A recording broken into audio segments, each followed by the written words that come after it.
ಇಂದು ನವರಾತ್ರಿಯ 4ನೇ ದಿನ. ಇವತ್ತು ಕೂಷ್ಮಾಂಡ ದೇವಿಯನ್ನು ಆರಾಧನೆ ಮಾಡಲಾಗುತ್ತೆ. ಯಾಕೆ ಈ ದೇವಿಯನ್ನು ಆರಾಧನೆ ಮಾಡ್ತೀವಿ ಮತ್ತೆ ಯಾವ ಮಂತ್ರ ಹೇಳಬೇಕು ಮತ್ತೆ ಯಾವ ಹೂವನ್ನು ಹಾಕಬೇಕು ಅಂತ ಹೇಳ್ತೀನಿ. ಆಕೆಯನ್ನು ಪೂಜೆ ಮಾಡೋದ್ರಿಂದ ಮಾನಸಿಕವಾಗಿ ಅತೀವ ಸಂತೋಷ ಉಂಟಾಗತ್ತೆ.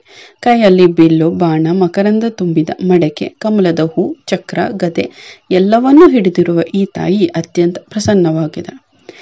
ಈ ಕೂಷ್ಮಾಂಡ ದೇವಿ ಹಸಿರು ಬಣ್ಣವನ್ನ ಇಷ್ಟಪಡುತ್ತಾಳೆ. ಹಾಗಾಗಿ ಇಂದು ಹಸಿರು ಬಣ್ಣದ ಬಟ್ಟೆ ತೊಡುವುದು ಮಂಗಳಕರ ಅಂತ ಹೇಳ್ತಾರೆ. ಮತ್ತೆ ಸಿಂಹದ ಸವಾರಿ ಮಾಡುವ ಈಕೆ ಶಕ್ತಿಯ ಸಂಕೇತವಾಗಿದೆ.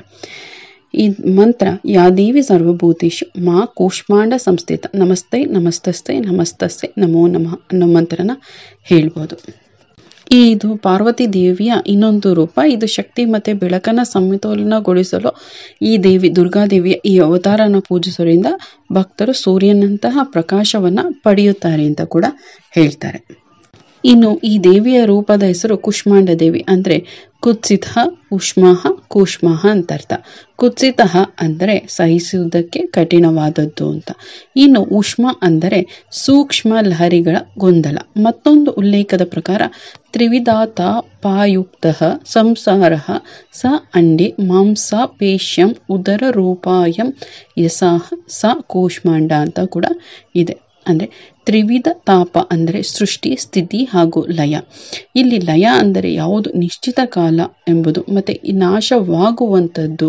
ಈ ಸಂಸಾರ ಅಂದ್ರೆ ಪುನಃ ಅಂತ ಆಗತ್ತೆ. ಅಂಡಃ ಅನ್ನೋದಕ್ಕೆ ವಿಶಿಷ್ಟ ನಿಯಂತ್ರಣದಿಂದ ಯುಕ್ತವಾಗಿರುವ ಕೋಶ ಎಂದರ್ಥ. ಯಾರು ಮಾಂಸ, ಜೀವಕೋಶದಿಂದ ಉದರ ಹಾಗೂ ರೂಪ ಇವುಗಳಿಂದ ಯುಕ್ತ ಸಂಪನ್ನರಾಗಿರುತ್ತಾರೋ ಮೇಲೆ ತಿಳಿಸಿದ 3 ಬಗೆಯ ತಾಪದಿಂದ ಪುನರಾವೃತ್ತಿಯ ಅವಸ್ಥೆ ಕಾರಣಕ್ಕೆ ಮತ್ತೆ ಮತ್ತೆ ಹೋಗುತ್ತಾರೆ. ಈ ಪ್ರಕ್ರಿಯೆಯಿಂದ ಬಿಡುಗಡೆ ಆಗಬೇಕು ಎಂದುಕೊಳ್ಳುವವರಿಗೆ ಯಾರ ಅನುಗ್ರಹ ಬೇಕೋ ಆಕೆಯೇ ಕೂಷ್ಮಾಂಡ ದೇವಿ ಅಂತ ಹೇಳ್ತಾರೆ. ಅಂದ್ರೆ ಮತ್ತೆ ಮತ್ತೆ ಜನನ ಆಗೋ ಬದಲು ಮೋಕ್ಷ ಬೇಕು ಅನ್ನೋರು ಈ ದೇವಿನ ಪೂಜೆ ಮಾಡಬೇಕು ಅಂತ ಹೇಳ್ತಾರೆ. ಮತ್ತೆ ಈ ಜಗಜ್ಜನನಿಯು ತನ್ನ ಮಂದ ಹಾಗೂ ಮಧುರವಾದ ನಗುವಿನಿಂದ ಈ ಅಂಡ ಅಂದರೆ ಬ್ರಹ್ಮಾಂಡವನ್ನು ಸೃಷ್ಟಿಸುವ ಕಾರಣದಿಂದ ಈಕೆಯನ್ನು ಕೂಷ್ಮಾಂಡ ಅಂತ ಕರೀತಾರೆ.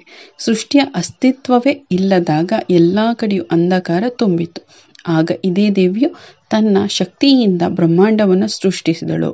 ಆ ಕಾರಣಕ್ಕೆ ತಾಯಿಯನ್ನು ಆದಿಸ್ವರೂಪ ಅಥವಾ ಆದಿಶಕ್ತಿ ಅಂತ ಕರೀತಾರೆ. ಇನ್ನು ಕೂಷ್ಮಾಂಡ ದೇವಿಯ ಶರೀರದ ಕಾಂತಿ ಪ್ರಭೆಯು ಸೂರ್ಯನಷ್ಟು ದೇದೀಪ್ಯಮಾನವಾಗಿ ಇರುತ್ತೆ. ಆ ತಾಯಿ ಅದೆಷ್ಟು ತೇಜಸ್ಸಿನಿಂದ ಕೂಡಿರುತ್ತಾಳೆ ಅನ್ನೋದು ಉದಾಹರಣೆಯಿಂದ ವಿವರಿಸಿದ್ರು ಸಾಕು. ತಾಯಿಯ ತೇಜಸ್ಸು ಹಾಗೂ ಪ್ರಕಾಶದಿಂದಲೇ 10 ದಿಕ್ಕುಗಳು ಪ್ರಕಾಶಿಸುತ್ತೆ.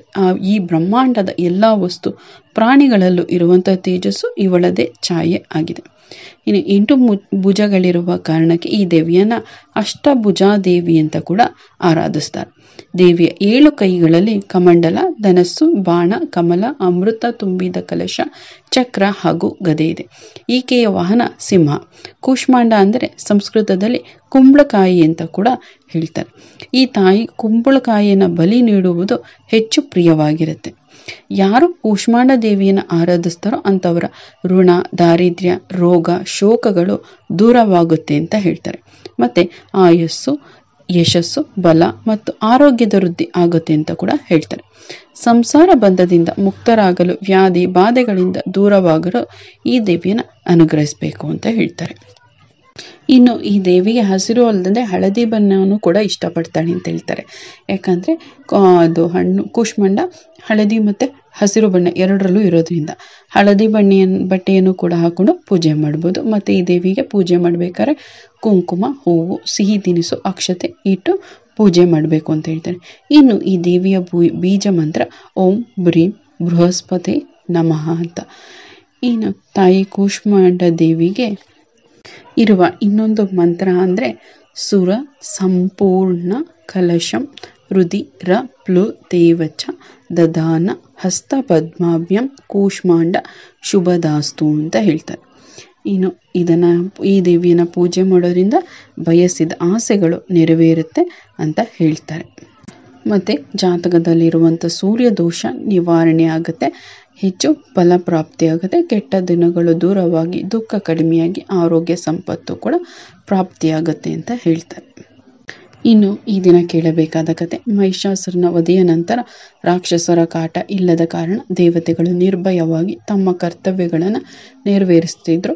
ಆದರೆ ಕಾಲಚಕ್ರ ಉರುಳಿದಂತೆ ಮತ್ತೆ ತಮೋಗುಣಕ್ಕೆ ಅವಕಾಶವಾಯಿತು. ಇಂದ್ರಾದಿ ದೇವತೆಗಳಿಗೂ ಉದ್ದೇಶವಾಗಿ ಸಲ್ಲಿಸಿದ ಯಜ್ಞದ ಆಹುತಿಗಳನ್ನೆಲ್ಲ ಶುಂಭ ಹಾಗೂ ನಿಶುಂಭ ಎಂಬ ಇಬ್ಬರು ರಾಕ್ಷಸರು ಅಪಹರಿಸಿ ದೇವತೆಗಳನ್ನು ನಿಶ್ಶಕ್ತರಾಗಿರಿಸಿದರು ಹಾಗೂ ಬಲಪ್ರಯೋಗ ಮಾಡಿ ಅವರ ಅಧಿಕಾರವನ್ನು ಕಿತ್ತುಕೊಂಡರು. ಕುಬೇರ, ವರುಣ, ಯಮ ಮುಂತಾದ ಎಲ್ಲ ದೇವತೆಗಳು ಪದತ್ಯಾಗ ಮಾಡುವಂತಾಯಿತು. ರಾಕ್ಷಸರೊಂದಿಗಿನ ಯುದ್ಧದಲ್ಲೂ ದೇವತೆಗಳು ಸೋಲುವಂತಾಯಿತು. ಎಲ್ಲವನ್ನು ಕಳೆದುಕೊಂಡ ನಂತರ ಏಕತ್ರ ಸೇರಿದ ದೇವತೆಗಳು ಚಿಂತಾಕ್ರಾಂತರಾಗಿ ದುಃಖಿಸುತ್ತಾ ಇರುವಾಗ ಅವರಿಗೆ ದುರ್ಗಾದೇವಿಯ ನೆನಪಾಯಿತು. ದುರ್ಗಾದೇವಿ ಹಿಂದೊಮ್ಮೆ ಕೊಟ್ಟಿದ್ದವರ, ಯಾವುದೇ ಸಂದರ್ಭದಲ್ಲೂ ನಿಮಗೆ ತೊಂದರೆ ಎದುರಾದರೆ ನನ್ನನ್ನು ಸ್ಮರಣೆ ಮಾಡಿ ಸಾಕು, ನಾನು ನಿಮ್ಮೆಲ್ಲ ಕಷ್ಟಗಳನ್ನು ನಿವಾರಿಸುತ್ತೇನೆ ಎಂದು ತಾಯಿ ದುರ್ಗೆ ಅಭಯ ನೀಡಿದ್ದಳು.